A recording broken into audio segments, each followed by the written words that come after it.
I'll tell you something that we did recently, and you can tell me what you think about it. It's analogous. We were trying to study political correctness. And so the first thing we were trying to figure out was, is there even such a thing? Because if you look at the political dialogue, what you find is that people on the side of the political spectrum who have been defined as politically correct tend to say that it doesn't exist, and that category is just a pejorative term that was invented by people who hold alternative political opinions. And so the first question is, well, what do you mean does it exist? What do you mean by exist? How do you tell if a psychological concept is real? Like, is anger something that exists objectively? Is it an objective phenomena? Well, it's not that easy to determine. You say, well, we act like it is, and we understand what anger means, but no one goes around in the world and says anger, without saying anything else, or you'd run away from them. What they do is they place the word anger into a sentence and place the sentence within a conversation, and they enable you to infer exactly what they mean by the word anger by listening to the surrounding context, right? And if you're going to turn that into something like an objective term, what you do is you pull out the term anger, and then you make the hypothesis that it represents something real in the objective world. But it's not that easy to determine if something does exist, especially if it's a psychological phenomena, in the real world. What do you mean by exist? That's the problem of construct validation, okay? So that's another term you really need to know if you're interested in experimental psychology, especially on the personality end. A construct is a representation of something psychological that hypothetically exists objectively. How do you establish its existence objectively? Well, does fear exist? No, you have the problem with all the emotional terms. Does joy exist? Does surprise exist? Does embarrassment exist? Does guilt exist? Shame? How are they related to one another? Guilt and shame, for example, seem quite similar to one another, right? And pain and fear and anger all seem to share the attribute of unpleasant and negative emotions. And so if something exists, it should be the same as some things and different from other things. And that's part of construct validation as well, to specify how the construct is the same as some things and different from others. Anger should be reliably distinguishable from joy, for example, because otherwise they're not different. And anger and fear should be somewhat the same if they're both negative emotions. And so it's extraordinarily complex to validate a construct. And so here's what we did with political correctness. And the reason I'm using the political examples is because that's an obvious place where self-serving bias can enter the scientific arena, right? So if I wanted to make a point about political correctness, or if I wanted to make a point about right-wing fascism, I could build my biases into the measurement instruments accidentally, and then they would produce as output what I put into them as input. And I want to protect myself against that if I actually want to do the scientific investigation properly. So what we did when we started to construct our measures of political correctness was employ a number of people to go through as many news sources as they could get their hands on to identify any attitude or behavior, roughly that had been described by anyone at all as potentially politically correct. So it was kind of agnostic. And we were trying to do it as randomly as possible, to get as many news sources as we possibly could, so that we were sampling across the environment without bias. Okay, so then we came up with, I don't remember how many, couple hundred, maybe more, couple hundred items that were roughly indicative of what you might describe as political correctness. But that's not good enough, right? Because just because you have this random assemblage of items doesn't indicate at all that they're all measuring something that was similar.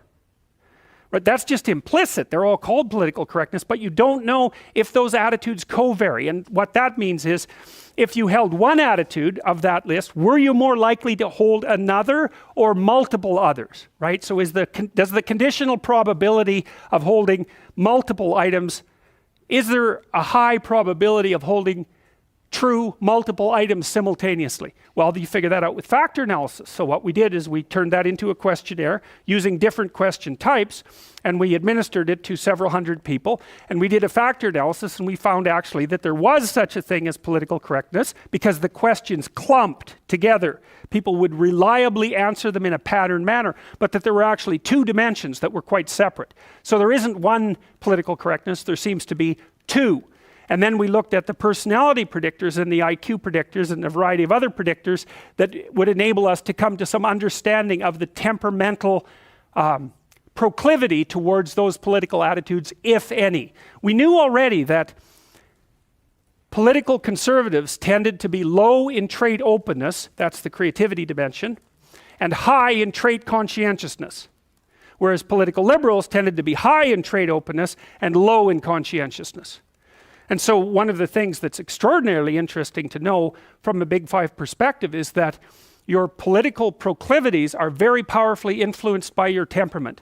And so one of the things you can think about with regards to ongoing political discussions in the real world is that those discussions are actually attempts by people of different temperaments, one, to impose their temperamental viewpoints on the world, and two, to engage in a dialogue with people who are actually quite different than they are. So like conscientious people, like they value hard work, rules, order, reliability, integrity, and structure. And so they're dutiful. We analyzed what predicted military performance, for example, in the US Army. Overwhelmingly conscientiousness. It's not surprising, right? Because it's a very structured, rule-ordered, top-down, follow procedure sort of endeavor. Now, the armed forces had problems with that to some degree because they were also simultaneously looking for people who could think independently on their feet. Because if you're in a battlefield, for example, especially if you're isolated from your command structure, there's going to be times when you have to make extraordinarily difficult decisions on your own. But if you're selected primarily for conscientiousness, that's not going to be your forte, because if you're a conscientious person, what happens is that you enter into a contract with someone, even yourself, and then you carry it out. So now we've also spent a lot of time selecting entrepreneurs. I work with this company in California that has started schools for entrepreneurs in 160 different countries all over the world. The guy who started this, whose name is Adeo Resi, he's an absolute monster. The guy started, he started all those schools in 5 years, 165 schools in all across the world, 8 different languages. And we've been screening people for entrepreneurial ability. And if you're going to be an entrepreneur, you almost have the opposite profile as a soldier. You're very high in openness and you're lower in conscientiousness, or at least conscientiousness is irrelevant. And the reason for that seems to be that, like, if you're an orderly person and you like to follow procedures and rules, it's kind of hard for you to start a company, because when you first start a company or engage in any other creative process, because entrepreneurs turn out to be the same as artists, you kind of have to, you're not operating within a rule-governed structure. In fact, there may be many times where you have to break a small rule to move properly at a higher level of analysis. There's no algorithmic way of generating a new company, right? Obviously. And so it's people who are very high in openness who happen to be good entrepreneurs. And so this is something I thought was extraordinarily cool, because we'd also already known what predicts managerial, administrative, and academic ability. And IQ is crucial for any complex job, so we'll just leave that behind. But what predicts academic ability, for example, at the University of Toronto, is intelligence, obviously, but also conscientiousness. The correlation between creativity and grades at the U of T is 0. Right? But it's not surprising. The thing is, it's easy to be cynical about that, but one of the things you have to understand about creative people is that they continually step outside of the domain of evaluation structures. Right? Because if you're going to say you're going to evaluate the performance of 100 professors on their lecturing ability, well, you kind of have to measure what's common across all the professors in order to come up with the standards for evaluation. Well, that means you're not going to be able to use that structure to evaluate a particularly creative professor, because he or she is going to do something in a way that's so different that it won't show up on the evaluation measure. And of course, that's what happens in universities. Somebody sent me, a couple of days ago, somebody sent me an essay that they had written for their master's thesis that was wildly creative, and they were basically told to leave the program and that they couldn't continue. Not in a mean way. What happened was that what they were thinking was so outside of the conventions in the discipline is that no one had any idea what to do with the essay. So then that's really the lot of creative people, right? They're always stepping outside of evaluation structures. And so it's not that surprising that the relationship between creativity and grades at the U of T is 0. We found out as well by looking at graduate student performance across multiple institutions that there was a negative correlation between creativity and graduate school performance. It wasn't even 0, it was worse than negative. Being creative was negative. And you think, well, that could make you cynical as well, but you can't be cynical in that way, because one of the things that happens in science is that science tends to progress incrementally rather than in great leaps. Now and then someone comes along who blows the structure out of a science and advances it ridiculously, like Einstein, but like most people aren't Einstein, and maybe thank God for that. Most of the time you're in a discipline, you understand the discipline, and then once you've developed understanding of the discipline, you know what the next micro question is that should be answered. And part of the reason that science is so powerful is because it allows people who aren't genius level creatives to make real advances in the generation of knowledge, one tiny micro step at a time. It doesn't matter if there's 100,000 people doing it and each of them is making a micro step, man. We're zipping along as fast as we possibly want to zip along. And so it turns out to be conscientiousness that's the excellent predictor of graduate student performance. That's the best predictor for law. It's the best predictor for managerial positions. It's the best predictor for administrative positions. Anything that has a structure of rules that needs to be applied, conscientiousness is a great predictor. So, but it's not good for predicting artistic ability or entrepreneurial ability. And that's also really important, because one of the things, this is partly why bureaucracies stultify, right? Because what happens is as they develop, they get chock full of conscientious people with a few psychopaths thrown in there just for good measure. They get chock full of conscientious people busily zooming efficiently down a single track, and then all of a sudden the landscape shifts and they're going very, very efficiently in exactly the wrong direction, and then the whole bloody thing falls apart. So you need to have some creative wingnuts in your organization to come up with completely absurd ideas that might just on the off chance be true.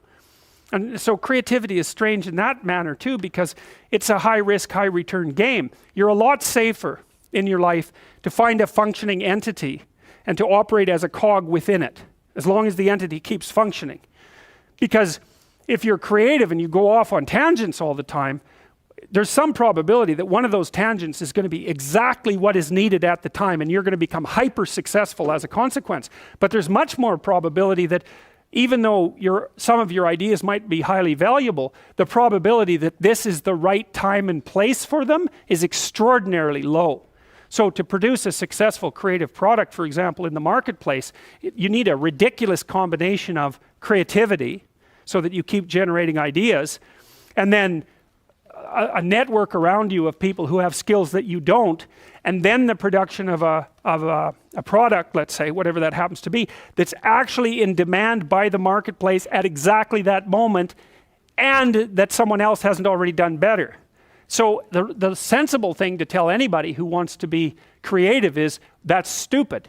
You shouldn't do it. It's your probability of success is so low that it's better just to do something sensible. But the problem with that is that creative people can't do that because they're creative. And if they shut down their creativity, it's like an extrovert who's gone to live in in an isolated cell. A creative person who isn't being creative, they just wither and die. So they're stuck with it. But it is a high risk, high return strategy. So probably better if you want to be creative, or if you are, and you should take this advice to heart, because I've been watching people for a long time. If you want to engage in a creative pursuit, you should find something stable to do that will generate you an income, and you should pursue the thing that you're creative about on the side, because monetizing creative production is so bloody difficult that, especially now, especially in artistic domains, generation of music and that sort of thing, it's like you just have no idea how many million songs there are on the internet, and the vast majority of them, commercially available, get downloaded 0 times. I think there's 80 million songs or something like that on the net, and I believe it's something in the neighborhood of 70 million get downloaded 0 times, and then there's 100 that get downloaded 350 million times, and so those people are wildly successful and everyone else collapses in failure. Yep.